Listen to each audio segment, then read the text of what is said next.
Yan. Nasa linya po natin mga kapuso si Attorney Rico Domingo, ang past president ng Philippine Bar Association at chairman po siya ng Movement Against Disinformation o MAD. Maganda umaga po Attorney Domingo, live kayo sa DZWB and WBTV. Good morning, Attorney. Good morning. Maraming salamat. Nabigyan ko na po ng pasakali kanina ko narinig niyo po yun. Merong mga nagtutulak ngayon na magbumaba na mag-resign si Presidente, pati si VP Sara at magkaroon na lang ng National Council na pansamantalang mamumuno sa Pilipinas. Acceptable po yan? Is that legal?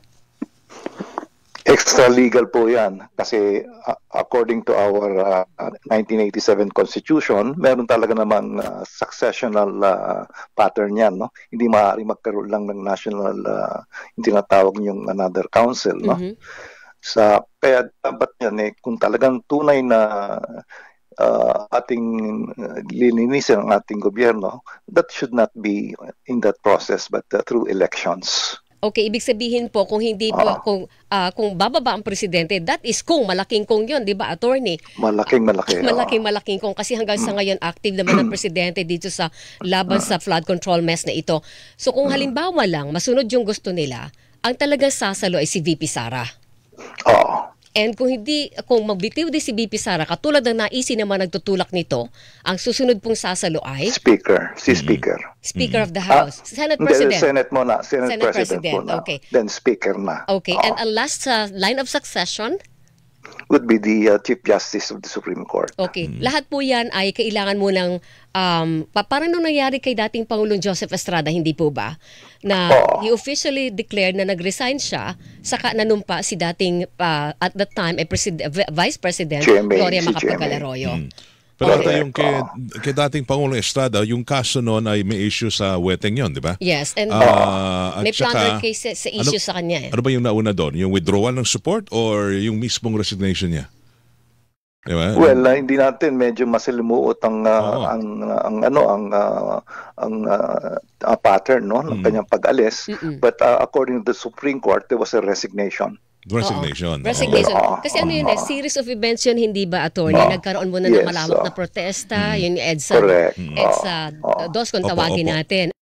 Nag-withdraw na support ang military, meron din sa PNP, saka siya napilitan mag-resign. Yes. Pero Attorney, ano yung mga circumstance na pwedeng sabihin na legal na pwedeng magtatag ng National Transition Council? Well, that is an extra constitutional way of restructuring the government, no? So yan wala namang antecedent yan sa atin, no? Wala yung ang importante diyan is malaman natin kung anong nangyayari ngayon. Kung talagang extreme sense of nationalism ang pakikita ng mga nasa taas, dapat naman mag-resign na sila. Pero yung extreme sense of nationalism. Pero meron bang sitwasyon ngayon, kunyari may mga hindi gumaganang departamento ng gobyerno, magulo ang bansa, yung may mga indikasyon at may wala, lawless na, daming krimen, ganon, yung may mga indikasyon na pwedeng kahit sino pwede hong suportahan ang panawagan na gumawa na tayo na Transitional Council o Transition Council? Mahirap yun kasi magkakaroon ng antecedent yan, no? Ng president yan. At anong mag-stop sa mga ibang namumuno na bigla na lang magbagay ng walang support sa mga nahalal na mga liderato natin. What will help them, what will stop them from doing that in the future on the pretext that there is inefficiency and incapacity of the previous administration leadership, no? Okay. So mahirap yan, nakakatakot yan. At maging banana republic tayo.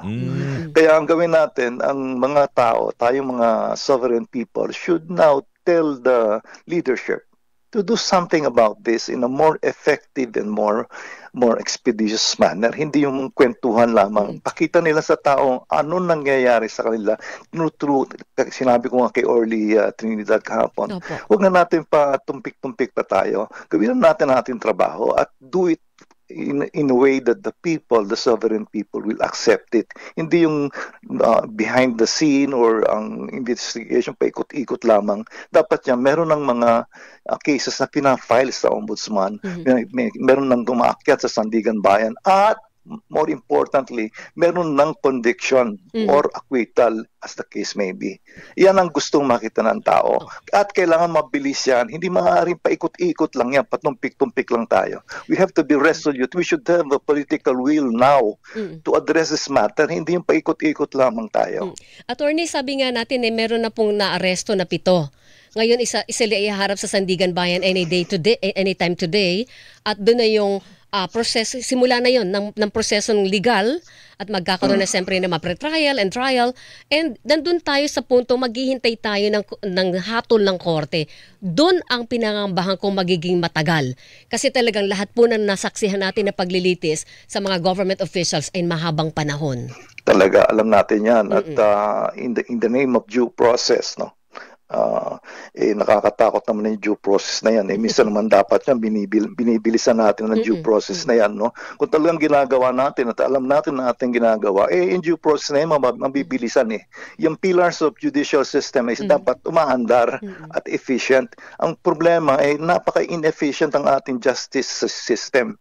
Kaya ang mga tao ay naiinip na. At nababayot na sila. Hindi nila na pwede ito. Ito nang ginagawa nila ever since from day one eh. Attorney, usaping legal, prosesong legal, saan po ba pwedeng pabilisin ang paglilitis ng kaso? Meron ba tayo mga bahagi niya na pwedeng isantabi muna para mas mapabilis yung sinasabing due process na ito? Kasi ang daming pleadings, ang daming hirit, may balikan na sagot yan hanggang umabot ng 2 taon na pala, wala pa rin nangyayari.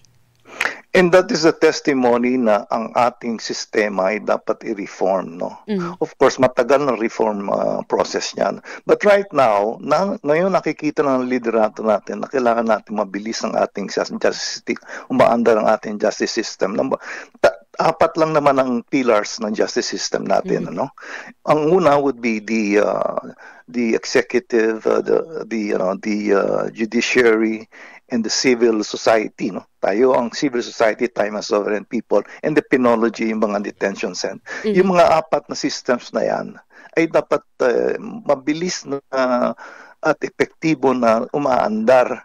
Ang problema dito, ito ay natabunan ng inefficiency, utter inefficiency, palpable inefficiency, at hindi ina-address ng mga liderato natin yan. Yes. Kasi either they don't know how to do it, or they're incapable of doing it, or hindi nila ginagawa because nakakabuti sa kanilang katayuan yan, lalo na kung dynasty ridden ng ating gobyerno.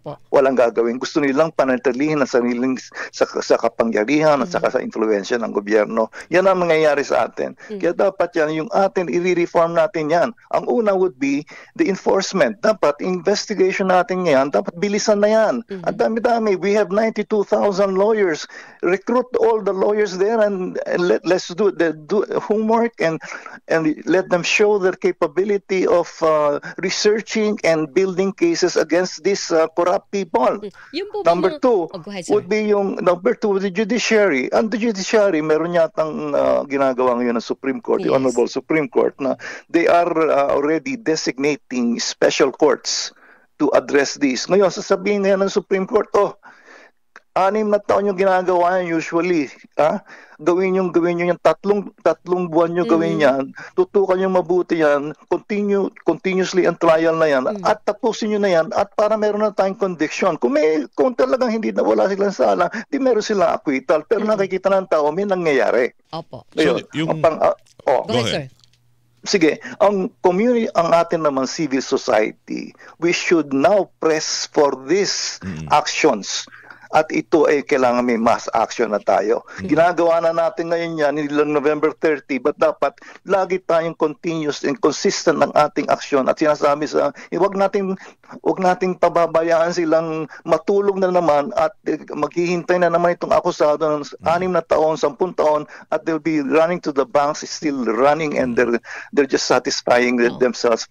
Pero attorney, sana lang yung sa pagmamadali din natin. Gusto talaga natin magkaroon ito ng maagang resolution, hindi ba, Weng? Pero sana hindi pagdating sa paglilitis, hindi tayo madapa, hindi tayo malubak dahil madadala tayo sa teknikalidad. Ang technicality naman yan depende yan sa quality of your investigation, building cases. Correct. Kung talaga naman ang mangyayari dyan, ang iba dyan sinasadya nilang pinapahina para may acquittal. Hindi ganun ang ating anong klaseng mga investigators to at saka anong klaseng ombudsman to kung ganyan ang mangyayari. Di ba? Okay. Attorney, yung nabanggit nyo kanina, 3 buwan yung gagawin ng Supreme Court, may mga gagawing special court. Sa inyong palagay, kaya ba yan? Conviction Kaya in 3 months, 3 buwan lang.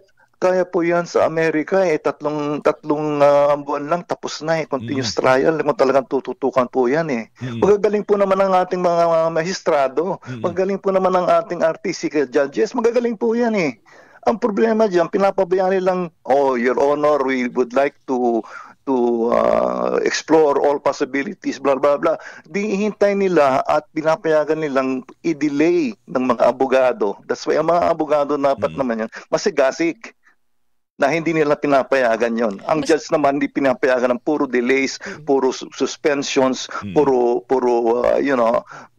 sabihin na hindi ready ang mga witnesses. No, pag hindi ready ang witnesses, tuloy-tuloy yan. Attorney, pwede mas maganda po ba kung halimbawa mayroong designated na special division na isang division lang nahahawak ng lahat ng flood control cases na ito? Kasi dito sa kaso sa Nauhan, dito sa 17 na na-issue ng warrant of arrest, 3 division. Pero para-parang mga individual ito. So, I mean, kung para sa isang set na ito, mas maganda ba kung isang korte lang, consolidated sa isang court lang or division?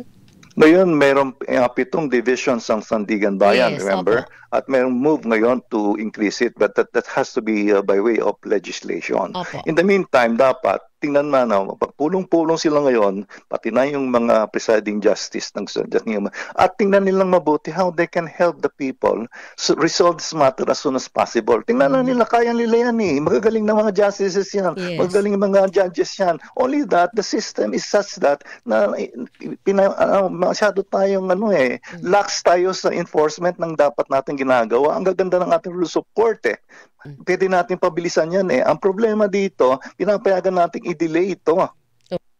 Sige. Attorney, maraming salamat po at sa inyong oras ngayong umaga. Sana po hindi ito ang huli. Good morning, sir. Thank you, Attorney. And God bless at ang mga Pilipinas sana'y magkaroon ng linaw sa nangyayari ngayon sa ating bansa. Salamat sa inyong lahat. Thank you. Attorney. Good morning, sir. Attorney Rico Domingo, past president ng Philippine Bar Association Chairperson, Movement Against Disinformation o MAD. Yan. Una.